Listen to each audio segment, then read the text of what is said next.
পৃথিবীর সবচেয়ে ব্যতিক্রমধর্মী মুরগি হিসেবে রেকর্ড করেছে ইন্দোনেশিয়ার আইয়াম সিমানি জাতের কালো মুরগি।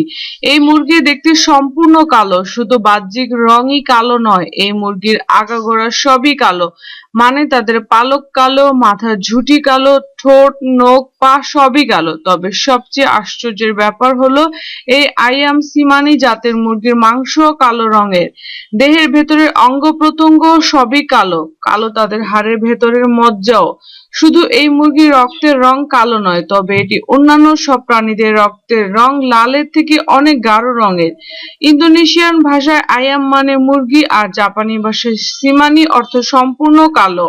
এই অদ্ভুত জাতের মুরগির আদি নিবাসস্থল ইন্দোনেশিয়ার জাভা অঞ্চলে। ১৯৯৮ সালে সর্বপ্রথম এই জাতের মুরগিকে ইউরোপে আনা হয়।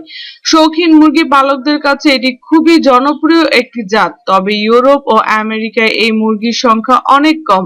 ব্যতিক্রমী এই মুরগি যে ডিম পাড়ে সেটাও কালো রঙের হয়। অদ্ভুত এই কালো মুরগির মাংস কালো রঙের, তাই এই মাংস শুধুমাত্র শৌখিন মানুষেরাই খেয়ে থাকেন। পৃথিবীর সবচেয়ে বিরল প্রজাতির এই মুরগির দামও আকাশ ছোঁয়া। একটি মুরগির দাম $২৫০০, যা বাংলাদেশি টাকায় ২ লাখ টাকা। যদি আমাদের ভিডিওটি আপনাদের ভালো লেগে থাকে তাহলে অবশ্যই লাইক ও কমেন্টস করার অনুরোধ রইল। ধন্যবাদ।